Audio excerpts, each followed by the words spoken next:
So I recently went through something no veteran should ever have to say out loud. My flag was burned on my own porch, and the HOA didn't just ignore it. They tried to fine me for it. They called it emotional clutter. But the only thing that got removed was them when the Marines showed up. The first thing I smelled was smoke. Not the kind that brings comfort, not campfire wood or a summer barbecue. This was sharp, sour, wrong, like burning paint mixed with something darker, regret. The kind of smell you don't forget once you've carried it through war. My coffee was still hot in my hand when it hit me. My legs were already moving before my brain caught up. I rounded the corner and froze. Black curls of smoke rose from behind the HOA office, twisting into the morning sky like they were ashamed of what they'd done. Something fluttered in the air, red, white, blackened at the edges. It fell to the pavement in front of me, landed with a thud that echoed louder in my chest than in my ears. A triangle, curled, scorched, unmoving. I didn't need to look twice. My hands dropped the coffee, the mug shattered, but I didn't flinch. My boots carried me forward, step after heavy step, until I reached the dumpster. The glass was cracked, the wood splintered, the metal warped, and there, half-folded, still holding its shape in defiance, was my flag. The flag I carried out of hell itself, the one I had set on my porch every Memorial Day since the day I stopped wearing the uniform. The cloth was charred, one corner burned clean through. I lifted it from the ashes. It didn't feel like cloth anymore, it felt like betrayal. I walked into the HOA office without a word. Karen, seafoam blouse, smug smile, clipboard cocked like a weapon, looked up like I was an inconvenience, not a man holding the remains of his brother's memories. Frank, what a surprise. I raised the broken case. Smoke trailed up like a ghost that hadn't moved on. This yours? Her smile faltered just for a second. Oh no, that's awful. Was it secured properly? It was bolted to the railing. Well, her voice tilted upward, robotic. We did recently vote on property uniformity, decorative displays. Outdated or politically sensitive items must be reviewed for harmony. Harmony, that's what she called it. I stepped closer. That flag went through combat, through funerals. It's not a lawn gnome. Karen's expression hardened, half a tone lower now. Let's not get emotional, Frank. I leaned in, voice steady as a rifle's aim. This isn't emotion, this is practice. Behind me, the door creaked. Flip-flops slapped the floor. Teddy, my neighbor, my friend, my brother in everything but blood, strolled in with a bag of donuts. His grin was wide, but his eyes caught the flag in my hand and darkened. Smells like HOA drama in here, he said, dropping the cheer. Karen, you burned a combat flag. That's not a violation, that's a federal offense. Karen crossed her arms. No one burned anything. Maybe a board member overstepped. Maybe someone thought they were doing the right thing, but all actions were in line with guidelines. Guidelines? Teddy barked. Or the ones you rewrote last month without a vote. Her face twitched just for a second. Then it smoothed out again, polished plastic. I didn't raise my voice. I didn't shake. I just whispered, I'm not upset. I'm calculating. Teddy let out a low whistle. That's never a good line to hear from a Marine. We walked out without another word. Teddy tossed his donut into the trash, powder trailing like chalk marks at a crime scene.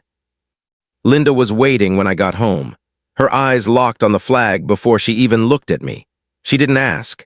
She didn't need to. Her fingers brushed the charred corner, came back black with ash. They did it, I said quietly. They really did it. We sat on the porch together, the smell of smoke still clinging to my skin, my shirt, my chest. Teddy came back 10 minutes later, flip-flops slapping, no donut this time. He dropped into a chair like it was just another Tuesday. You know, he said, half serious, half sharp, some cultures treat burning a flag as a declaration of war. I stared at the broken case on the table. Not yet. Teddy leaned back, grin gone. Copy that, Gunny. I didn't sleep that night. How could I? That flag wasn't just fabric. It was a promise, a silent oath. They thought burning it would make me disappear. But the only thing they burned was the part of me that wanted to keep the peace. Because the truth is, that flag wasn't the only thing they took. It was just the one I could hold in my hands.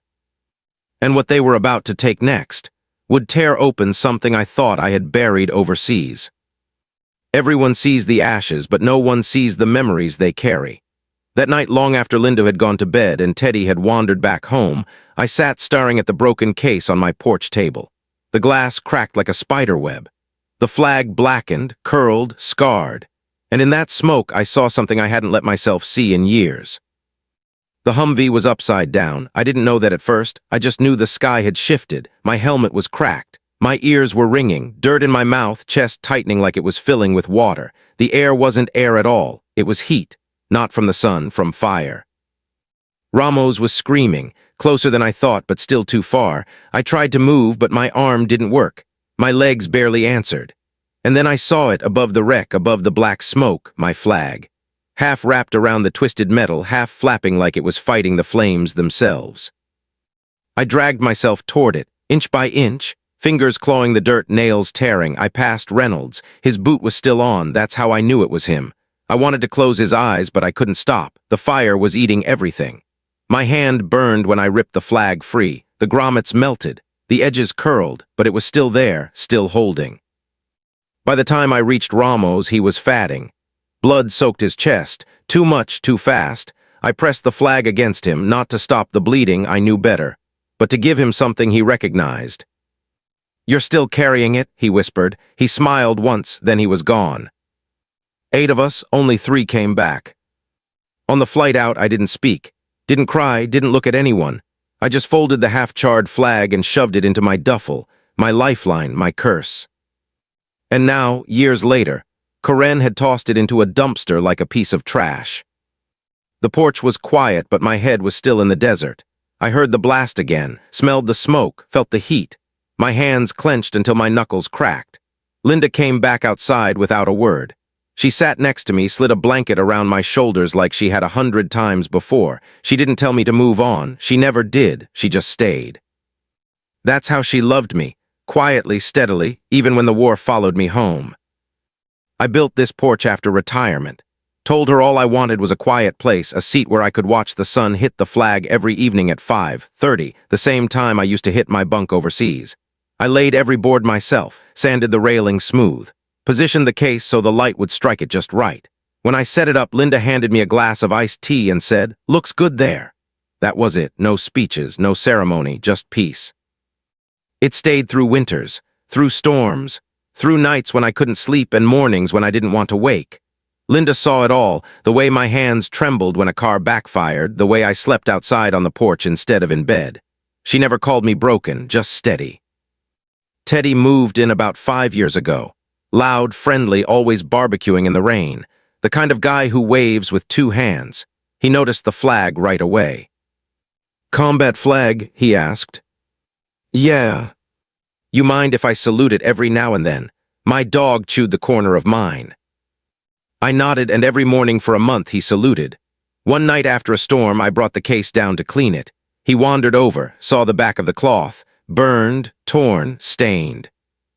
He didn't joke this time. He just asked softly, "You carry it out?" "Yeah." "Then it's not just a flag anymore." He was right, it was. But Karen didn't see that. She only saw an obstacle, a nuisance, something to erase.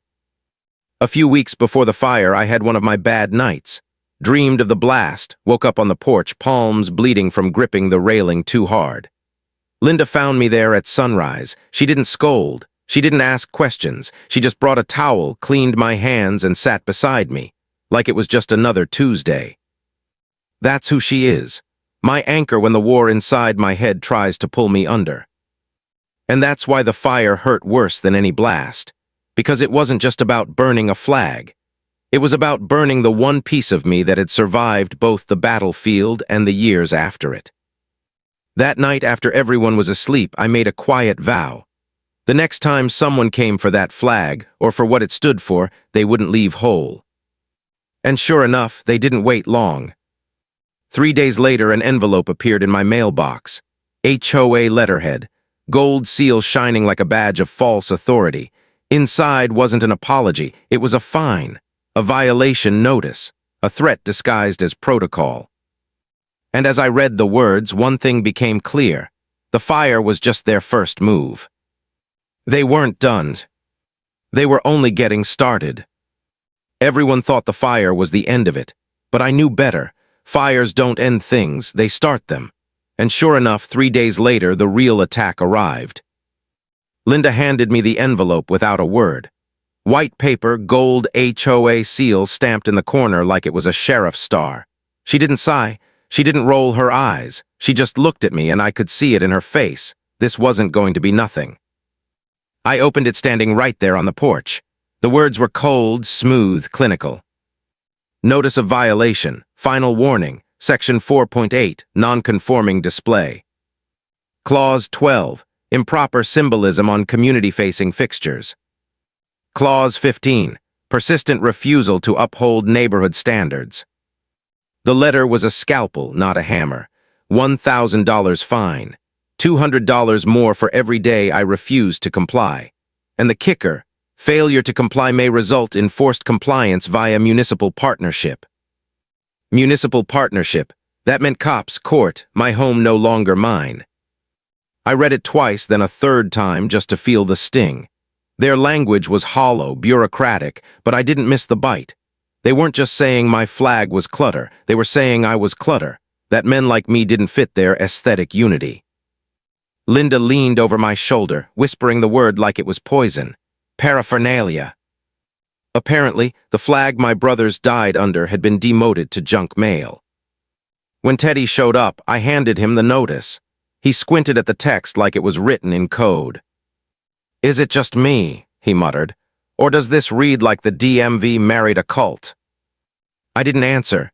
He read slower, lips moving over the phrases. When he finally looked up, his eyes were hard.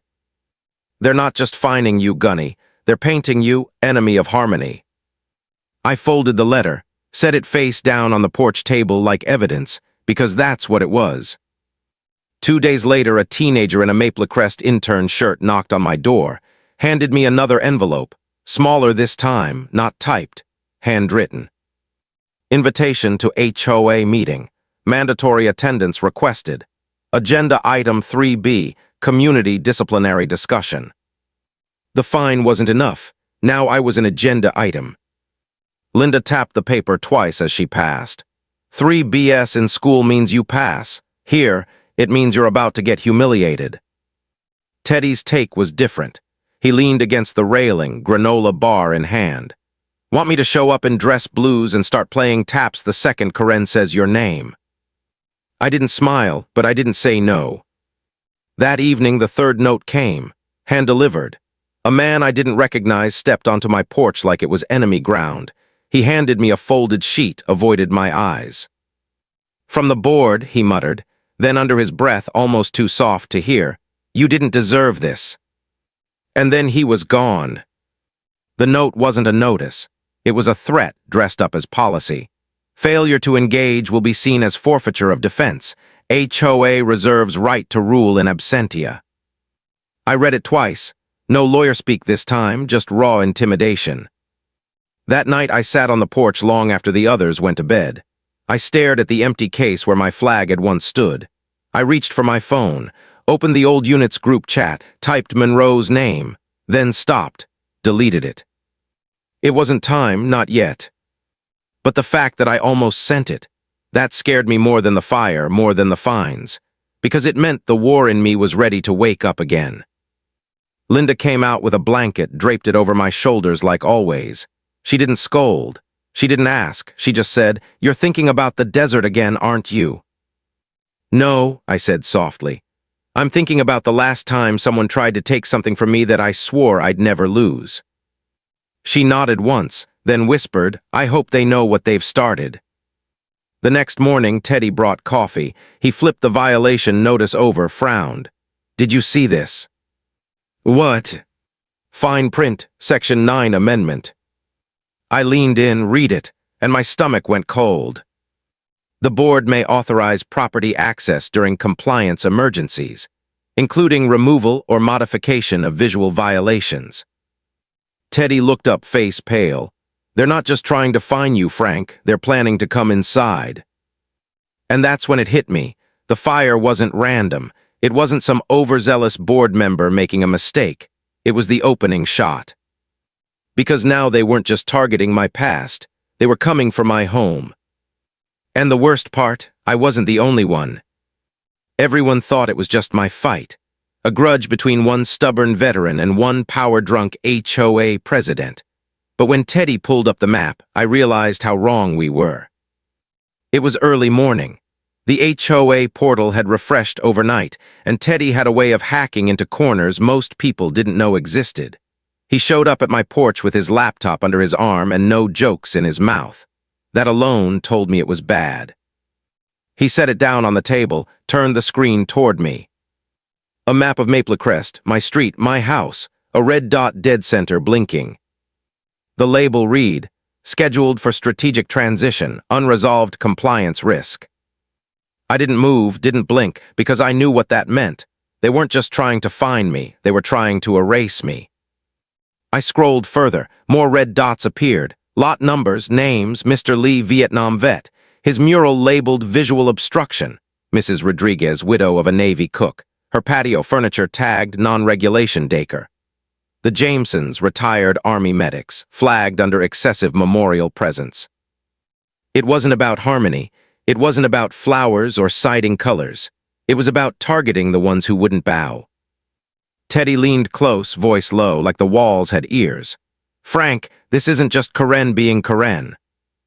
He clicked into another tab, marked internal use only. Plain text, cold words. Long-term owner resistance expected. Use phased enforcement and community isolation to encourage early exits. Community isolation. They wanted to make us feel like we didn't belong, like we were the problem. Linda stood behind us, quiet, reading over my shoulder. For 3 minutes, she didn't say a word. Then she whispered, "This isn't policy, this is warfare in khakis." That afternoon, a car pulled into our driveway. Not Karen, not Teddy. A man I'd seen once before, Paul, the HOA treasurer. Polos with little sailboats, soft voice, eyes that never stayed still. He stepped out like he was afraid the pavement would burn him. "I'm not supposed to be here," he said quickly, "but you need to see this." He handed me a folder. Inside, meeting minutes that had never been uploaded to the HOA portal, private records. Karen's voice echoed in my head as I read. "If we squeeze hard enough, he'll leave. The fines are working. If not, we use option 2. I looked up. What's option 2? Paul glanced down, swallowed hard. "Private removal order." "Of me." He nodded, "Of everything non-compliant." He backed away before I could ask more. "I was never here," he muttered, then peeled off down the street like he was running from his own shadow. Teddy stepped out from the side of the house, watching him go. "This is getting dark, Gunny." "It's already there," I said. That night I visited Mr. Parks, 82 years old, Air Force. Walked with a cane he swore had more confirmed kills than his plane. He sat on his porch with the same stubborn look I'd seen in desert foxholes. "They pulled my flagpole last week," he said bitterly. "Told me it interfered with tree growth. I came back from the VA and it was gone." He tapped the cane twice on the porch boards. "Never thought I'd see the day the enemy wore name tags and planned brunches." Back home, Linda slammed the folder shut. Her voice shook, not with fear, but with rage. "First they burned what was sacred. Now they're burning what's left of your peace. I'm done being polite, Frank." We printed everything. Every memo, every map, every violation. Teddy organized them like mission files, color-coded, labeled, stacked. In the garage, I stood staring at my old uniform. My hand hovered over it, heavy, familiar, dangerous. Then I stepped back, not yet. Later that night, Teddy found the Zoom recording. Low resolution, shaky sound, faces lit by screen glare, but the voices were clear. Karen's voice. "He's alone, no lawyer, no backing. We just have to break him in steps." Another voice chuckled. "Should we expect retaliation?" Karen again. "Please. He's just a porch warrior with PTSD." I froze. Linda reached over and muted the video. Teddy didn't say a word. He just stood there, fists clenched, eyes glassy. And in that silence, something broke. They weren't trying to control me. They weren't trying to fine me into silence. They were trying to erase every trace of men like me from this street, this town, this country. But I didn't run from flames back then, and I wasn't about to run from a clipboard now. That night I picked up my phone, and this time I didn't delete the message. I dialed Monroe. He answered on the second ring, his voice gravel over steel, the kind of voice that made men straighten their backs even over the phone. "You ready?" he asked. "You calling for permission or to burn it down?" I didn't answer right away. I just let the silence sit. Then I said, "I need your help." And just like that, the war I thought I left overseas had followed me home. Everyone thinks war starts with bullets, but sometimes it starts with paper. And when Monroe picked up the phone, I knew we were about to fight both kinds. He didn't waste time on pleasantries. "I've been hearing whispers," he said. "Karen's name came up more than once. That got my attention." "You watching HOA boards now?" I asked. "I watch anything that smells like control dressed up as protocol," he replied flatly. "And this stinks." Behind him, I could picture the scene, his cabin in the Idaho mountains, walls plastered with maps, mission notes scrawled on whiteboards. Monroe never stopped planning. Some men retire. He didn't know how. "You've got 3 fronts," he continued. "Legal, optical, structural, win 2, the third folds. Legal means federal court.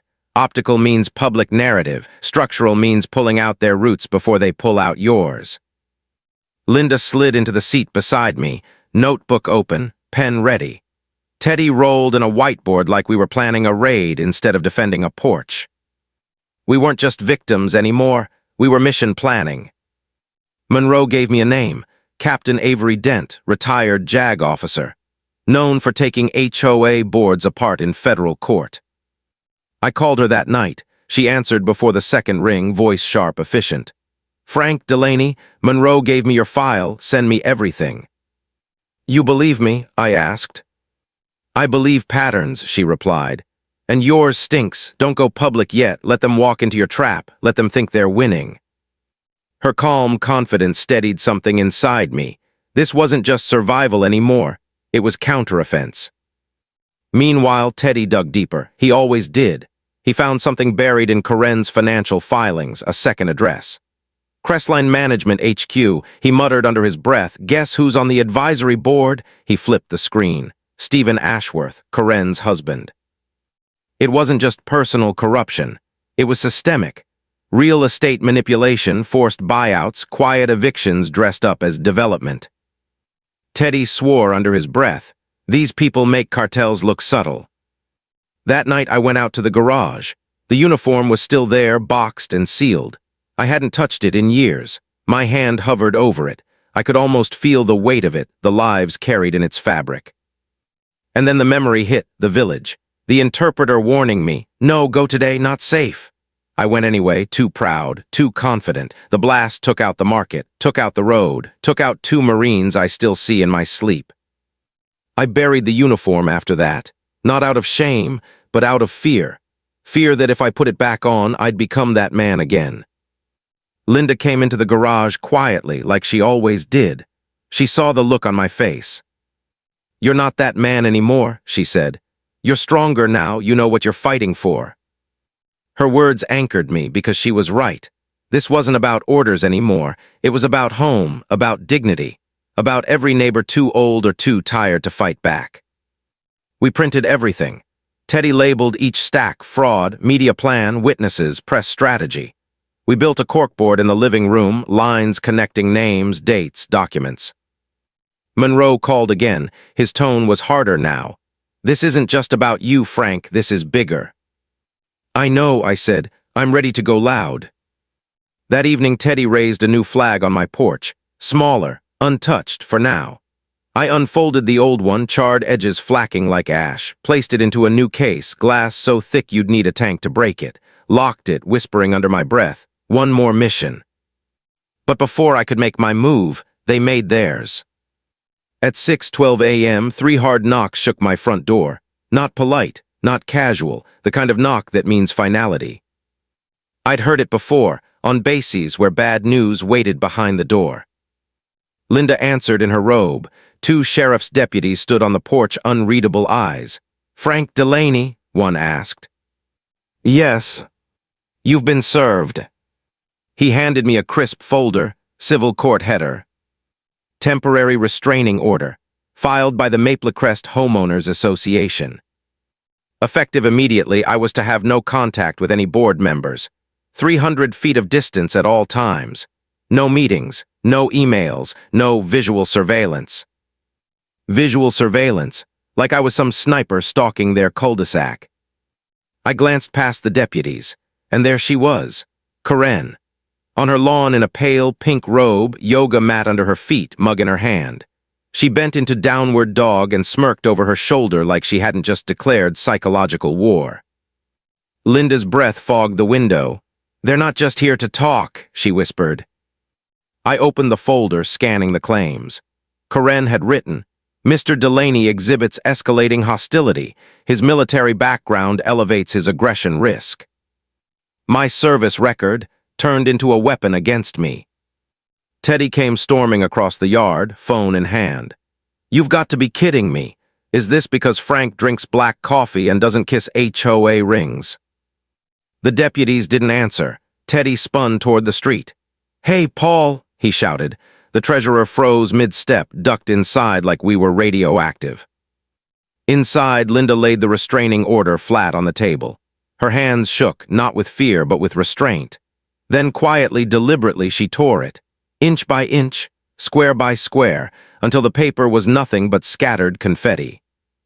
It was louder than shouting. And I realized then, Karen wasn't trying to silence me. She was trying to make me snap, to prove her lies true. Which is exactly why I wouldn't. But deep inside, I knew. She had no idea how close I was to snapping already. Everyone thought the restraining order would break me. That I'd retreat, pack up, sell off the house I'd built board by board. But they didn't understand Marines. Silence doesn't mean surrender, it means planning. That night, while the shredded order still lay scattered across the kitchen table, Teddy went to work. He dug into his files, his recordings, his saved clips. By midnight, a video was already live. 3 snippets of Karen, one smirking as she dismissed me, another mocking my hostility. A third, laughing on the Zoom call where she called me just a porch warrior with PTSD. The video was raw, grainy, but it cut deep. By dawn, it had 90,000 views. A Marine influencer commented, HOA tyranny is real, this is how they erase us. And suddenly my fight wasn't just my fight, it was America. The next morning, Linda stepped onto the porch and froze. A bright orange code enforcement tag hung on the railing. Violation deck railing. Fine, $2,400. The deck railing I'd built from combat-grade timber. The kind of wood that could outlast storms and board members. Linda sat down hard, hands flat on her knees. She stared at the notice, back straight, jaw locked. And then, for the first time since her mother's funeral, she wept. Quiet, broken sobs that cracked the air harder than any explosion I'd ever heard. I don't know how to help you fight this anymore, she whispered. I'm just watching them take pieces of you. That was the switch, the moment the line hardened inside me. I walked to the garage, opened a bin I hadn't touched in years. Inside, my old command folder, numbers, contacts, men and women who still owed me favors and to whom I owed everything. I made the first call, then the second. One voice answered after 2 rings. You want noise or pressure? Both, I said. Before I hung up, I looked at the shredded restraining order still scattered across the table. They want fear, I whispered, but they're about to get memory. The next HOA meeting was public. Karen didn't cancel it. She thought she still held the upper hand. But word had spread. The parking lot overflowed. Neighbors stood outside in lawn chairs, gripping their phones like torches. Veterans, widows, families tired of fines for wind chimes and flower pots. I pulled up in silence. No fanfare, no music, just the crunch of my tires on gravel. I stepped out in full dress blues. Linda at my side, quiet strength in a navy sweater. Teddy packing with a Bluetooth mic, livestream already rolling. Inside, the community center was packed wall to wall. Mr. Lee near the fire exit, jaw set. Mrs. Rodriguez clutching her purse like scripture. Mr. Parks in the front row, cane tapping the floor like a gavel. Karen sat at the head table in a yellow power blazer, clipboard gripped like a rosary. She smiled when I entered, like she'd already written my obituary. But she didn't see what I carried.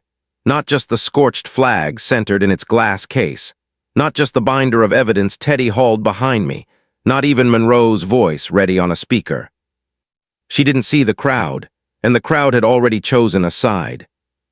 I walked to the podium, set the flag case down gently, centered it. The room hushed. Karen tapped her mic. "Before we begin, I'd like to remind everyone." A voice from the second row cut her off. Avery Dent, calm, unshaken. "Then let's treat it like a meeting, which means transparency, which means records, and tonight Mr. Delaney has both." Karen's eyes flicked to Avery, then back to me. But before she could recover, Monroe's voice crackled through Teddy's speaker. "Evening, folks. Hope nobody minds if I tune in. 4 decades of national security experience, and I've got zero tolerance for fake civics." Gasps, murmurs. Someone even clapped before catching themselves. Karen tried again, voice rising. "This man is not a legal board member. He's not on the agenda." "No," I said, my voice steady as steel. "But I'm in the minutes now." Teddy clicked the projector.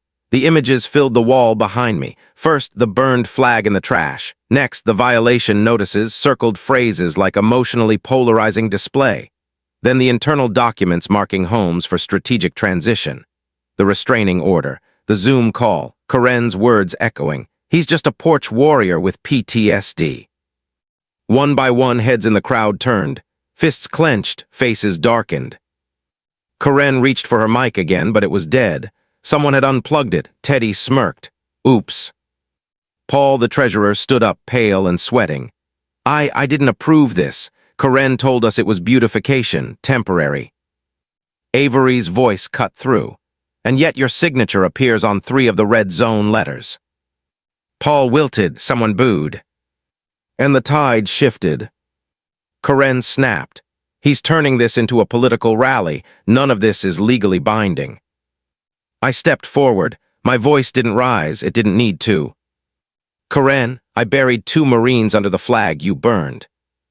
The room froze. My grandfather flew it in Korea. I carried it in Iraq. It survived 2 IEDs, and it died on your watch behind a recycling shed. Silence heavy, thick, every eye on me. They thought they could erase men like me, like us. But they were wrong because we're still here, and tonight everyone sees it. The crowd erupted, clapping, shouting, chairs scraping, neighbors rising to their feet. And for the first time, I saw Karen's smile falter. Because she finally realized this wasn't just my fight anymore. It was hers to lose. Everyone thought the meeting would end in paperwork. A slap on the wrist, a fine, maybe another warning. But this wasn't paperwork anymore. This was war, fought in front of neighbors, cameras, and a flag that refused to die. The burned cloth sat in its case at the podium, glowing under the fluorescent lights. I could feel every eye in the room on it, on me, on the silence that stretched like a drawn bow. Karen finally snapped first. She shoved her papers forward, voice cracking as she pointed at me. "He's dangerous, you all see it. He sits on his porch like some soldier in a watchtower." I didn't flinch. That's exactly what I am. A watchman. While you were rewriting rules to sell off dignity, some of us were making sure our neighbors felt safe. Murmurs rippled through the crowd. Mr. Lee stood slowly. "They covered my mural, said it was graffiti, but it was a flag. My grandson painted it." Mrs. Rodriguez rose next, voice trembling but clear. "They threw out my husband's medals, called them a tripping hazard." Then Mr. Parks, cane tapping twice like a drumbeat. 40 years in the Air Force, and now I'm a visual nuisance." The air shifted. The neighbors weren't whispering anymore. They were choosing sides. Teddy stepped forward, holding up his phone. "I've got messages from board members admitting they were told to find problem properties to clear way for Crestline development. Care to deny it, Karen?" Her face tightened. "None of this proves." Monroe's voice cut through the speaker like artillery fire. What it proves is a pattern, a siege in khakis. You ran this HOA like a tyrant and thought no one would notice. The crowd roared. Someone unplugged Karen's backup mic. She slammed her clipboard down, but the sound was drowned out by voices rising against her. Avery Dent, calm as ever, lifted a stack of papers. These are federal filings, charges of misconduct, abuse of authority, fraudulent rezoning, and suppression of protected expression. Every signature, every recording, every document, it's all here. Karen's composure cracked. She tried to stand, but Avery blocked her path with the steady authority of a woman who'd fought tougher opponents in federal court. "You're going to want to stay," Avery said coldly, "for the legal reading." I lifted the scorched flag high, my voice carrying above the uproar. This isn't about fines. This isn't about property values. This is about honor. About men and women who gave their lives so you could hold that clipboard, and you tried to erase it all, erase us with paperwork and flames. The room went still. Even Karen's breath seemed to catch. Behind me, two Marines in uniform, Jacobs and Cruz, both local, snapped to attention and saluted the flag. Monroe's voice delivered the closing line, sharp as a gavel. "This isn't over, Karen. This is just the first roll call." The crowd erupted, clapping, shouting, stomping feet. Not polite applause, thunder. Karen collapsed back into her chair, blazer wrinkled with sweat. The clipboard slid from her hand. Her smile was gone. For the first time, she looked small. Neighbors streamed forward, voices rising. Mrs. Rodriguez weeping with relief. Mr. Parks lifting his cane in salute. Even Paul, the treasurer, stood pale and shaking, muttering, I didn't know it was this." But I knew. I'd known from the moment I smelled smoke on my porch. Because tyranny doesn't always wear uniforms. Sometimes it wears khakis, smiles for newsletters, and fines you for flowers. I set the flag case back down gently, my hand resting on the glass. For those who fought, for those who fell, for those who thought they'd never see honor in a rec center again. The cheers swelled, rolling through the community center, spilling out into the parking lot where even more neighbors waited. Phones lifted high. Live streams broadcasting across the country. Karen tried to speak one last time, voice thin, desperate. "This is harassment. You're manipulating them." But the words drowned in the roar. She wasn't leading anymore. She was cornered, exposed. I turned once more before stepping away from the podium. The war wasn't over, but the battle was won. And for the first time since the fire, I felt something stronger than anger. I felt home again. Everyone thought victory would come with headlines, lawsuits, court orders, but I knew better. Justice doesn't always roar in courtrooms. Sometimes it whispers on porches. The morning after the meeting, the air was still. No letters in the mailbox. No boots pounding on the porch but mine. For the first time in months, I didn't check over my shoulder when I stepped outside. Old habits almost made me, but not quite. The bracket was new. The pole too. Teddy had ordered them overnight, unboxed them before sunrise. Solid steel, reinforced mount. The kind of hardware you couldn't rip down without a crane. Linda stood behind me, arms folded, her eyes steady. She didn't say a word as I unfolded the new flag. Clean, crisp, untouched. My hands shook, not from fear but from memory. I slid the cloth into place, clicked the mount shut, stepped back. The fabric caught the breeze like it had been waiting. Red like blood, white like breath, blue like the sky over homecoming. The sun struck it just right. 5:30 p.m. light, the same angle I'd built the porch around years ago. The same light that used to hit my bunk overseas. And just like that, I was home. Linda's voice came soft as cedar through the wind. "You didn't come home when the war ended, Frank. You came home when the fighting stopped." I swallowed hard, nodded once, because she was right. Teddy showed up minutes later, donut box in hand, grin wide but eyes damp. "No camera today?" I asked. He shrugged. "Nah, today's about peace."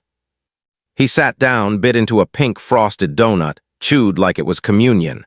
"But if this porch ever needs defending again, I'll bring the air horns." We laughed, not loud, not long, just enough. Neighbors began passing by. Some waved, some nodded. A boy on a bike stopped, saluted the flag, then rode off without a word. A woman left cookies on the railing, didn't knock, didn't linger, just a quiet offering. And then the U-Haul came. Karen sat in the passenger seat, sunglasses on, cardboard box in her lap. Paul drove, eyes locked on the road. They rolled past slow, like a retreat. She didn't wave, but she looked up just once toward the flag, toward me. I didn't wave back. A few weeks later, a letter came, but this one wasn't stamped with fines or violations. It was an apology. Unanimous vote, all citations rescinded, all development plans voided, every fine canceled. They even asked if I'd consider joining the new board. I laughed when I read it. No thanks, I've already got the best seat in the neighborhood. Monroe called once more, didn't stay long on the line, just gruff as always. You did good. Yeah, I said, I stayed home this time. That night, Linda and I sat on the porch under the stars. The boards creaked under our chairs. The wind was warm, and the flag flapped softly, not in warning, not in defiance, but in rest. Because sometimes justice doesn't roar. Sometimes it rocks slowly back and forth above a quiet porch, reminding you of what still matters. I thought back to Ramos, to Reynolds, to the brothers who never came home. For years, I carried the weight of their silence. For years, I thought I was the only one left standing watch. But now I knew better. Every hand raised in that meeting, every neighbor who stood, every voice that shouted against Karen, that was them. That was honor refusing to die. The war hadn't followed me home. Home had finally learned to fight back. And as I sat there, Linda's hand warm in mine, Teddy snoring in the next chair with an empty donut box at his feet, I realized something I'd been too blind to see.